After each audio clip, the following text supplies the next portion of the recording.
대전의 예술인을 발굴하고 소개하는 대전 아트 컬렉션. 오늘은 작곡가 안성혁 선생님을 모셔서 인터뷰 나눠보도록 하겠습니다. 선생님 간단한 자기소개 부탁드릴게요. 저는 작곡가 안성혁이고요. 모건대학에서 음악교육과에서 작곡을 공부를 했고 독일 드레스덴에서 작곡을 전공했습니다. 네. 최근에 어떤 네. 활동들을 하고 계신지.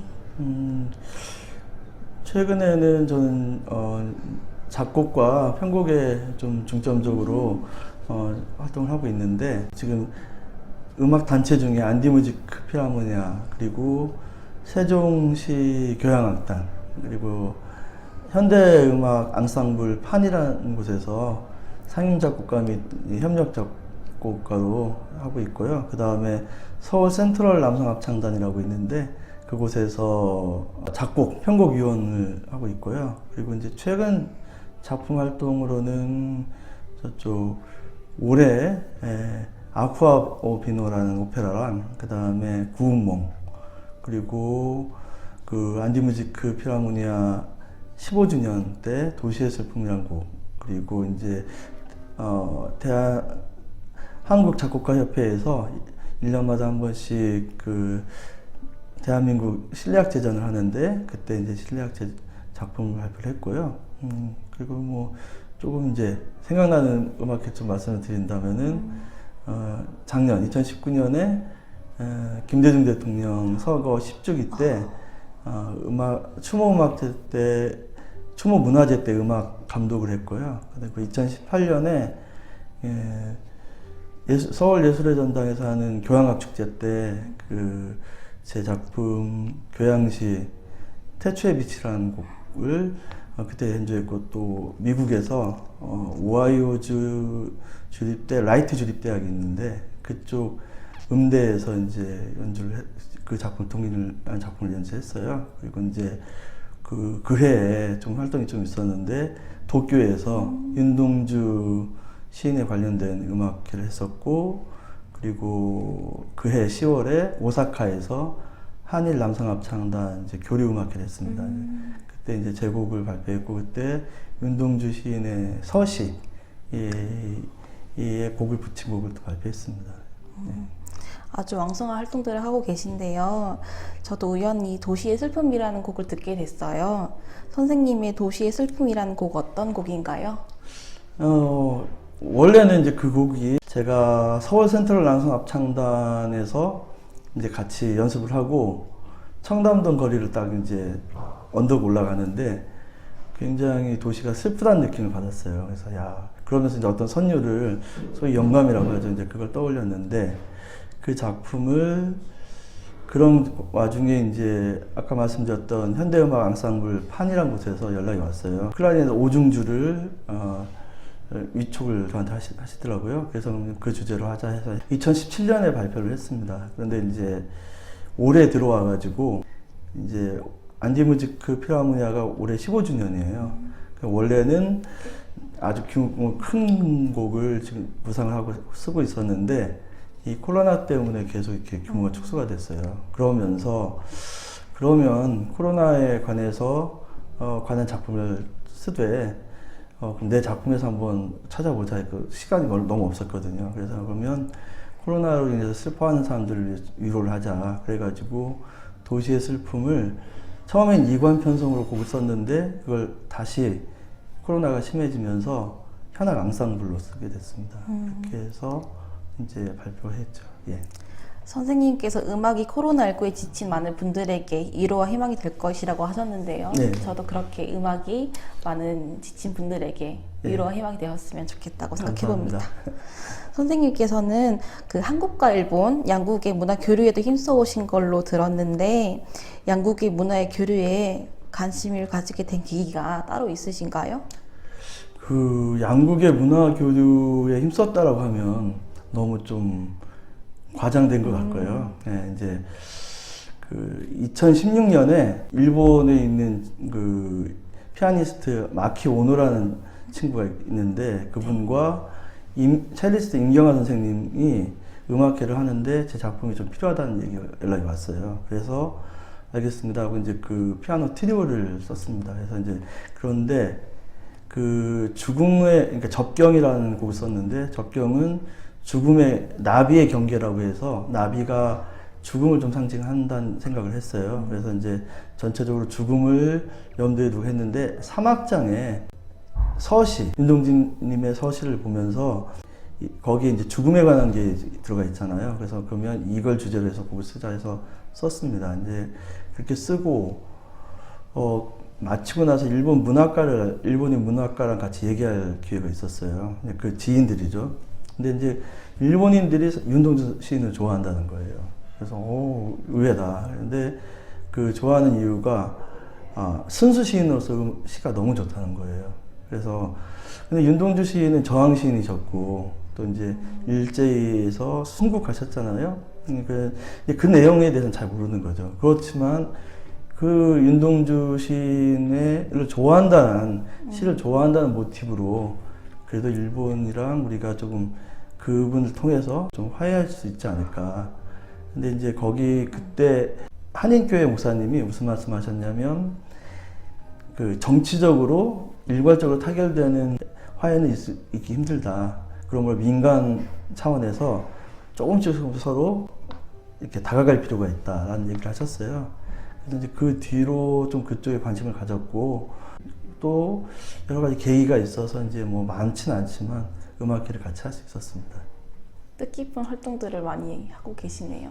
예, 감사한 일입니다. 예. 선생님께서는 작곡을 할 때 이제 더 중요하게 생각하는 요소가 따로 있다면 어떤 부분이 있을까요?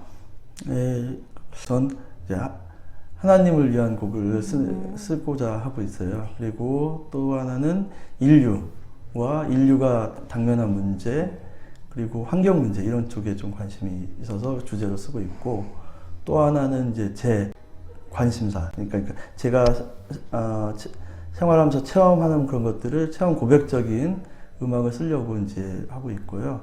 이러한 내용들을 절충주의라고 하는데, 현대 음악에 있어서 굉장히 중요한 기법 두 개가 있는데 조성과 무조입니다. 근데 이 조성과 무조를 상황에 맞게 절충하여 곡을 쓰는 그런 절충주의를 저는 택하고 있고요. 그래서 절충주의로 이렇게 이제 이 아까 말씀드렸던 그 내용들을 담아내는 작업을 하고 있습니다.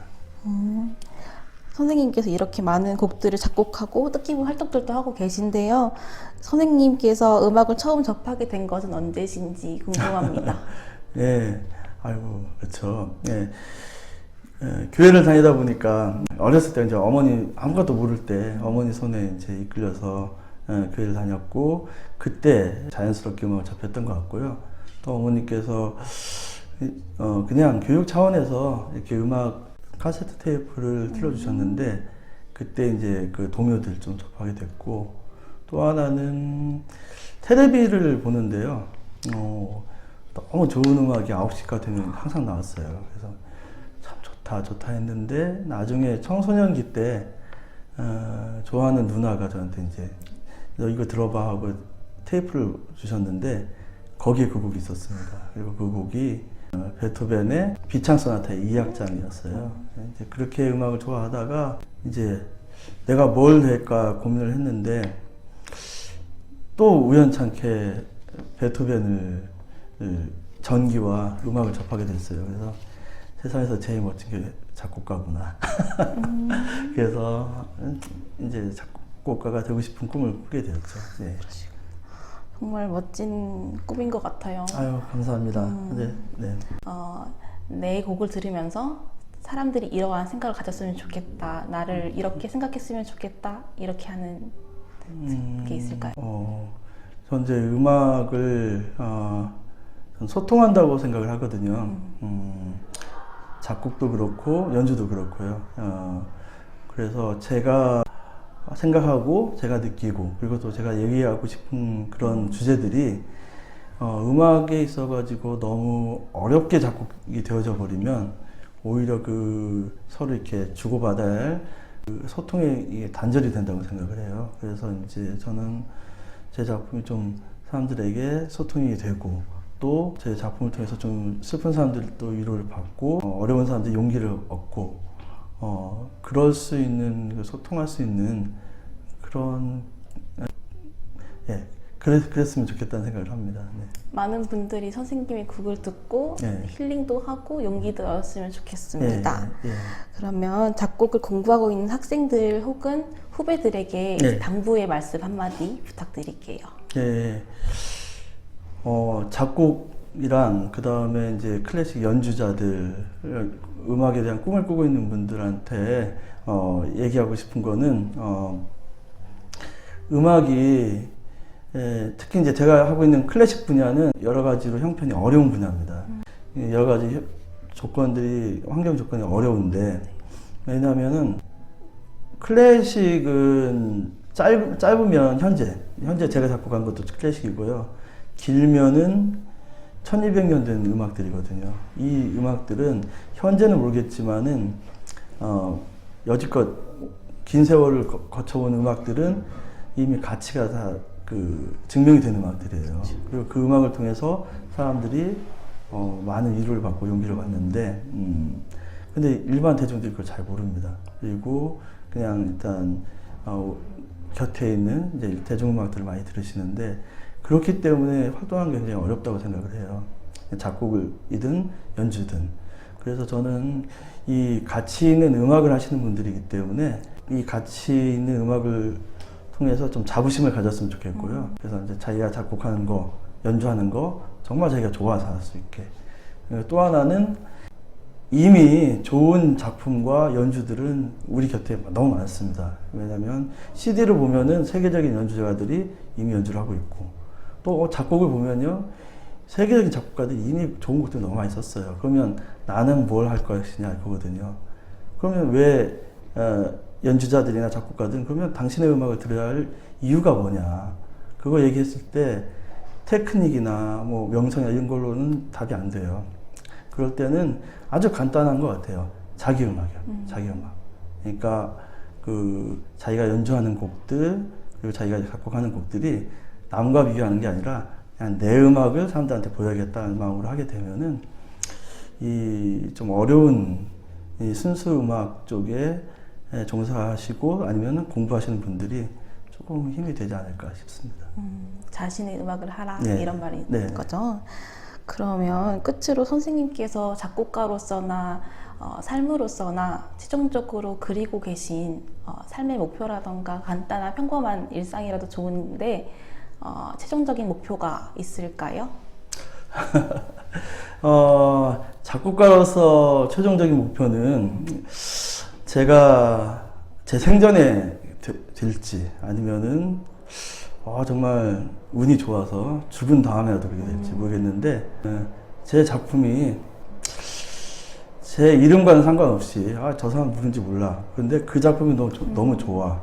그래서 연주자들이 그 작품을 연주를 하고, 또 사람들이 작곡가가 누군지는 잘 모르지만 그 음악이 너무 좋아해서 뭐 음원을 찾아 듣는다거나 하는 그런 음악을 한번 쓰고 싶어요. 한두 곡이라도. 그래서 그렇게 해서 사람들이 그 음악을 자기의 필요나 그런 것들, 여러 가지 게 있겠죠. 그러니까 그것들을 자발적으로 찾아서 듣고 연주할 수 있는 그런 작품을 좀 쓰고 싶고 남기고 싶고 합니다. 그래서 제 작품을 통해서 뭐 서두에도 얘기를 했지만은 사람들이 위로를 받고 또 용기를 얻고, 그리고 또 자기의 어떤 삶에 있어서 좀 도움이 될 수 있는 그런 음악을 쓰고 싶습니다. 네. 선생님의 작품뿐만 아니라 이름도 나중에 많이 기억에 남기를 그럼 좋습니다. 바랍니다. 네네. 그럼 저희 끝으로 인터뷰 네. 마무리 해보도록 할게요. 네네. 감사합니다. 네.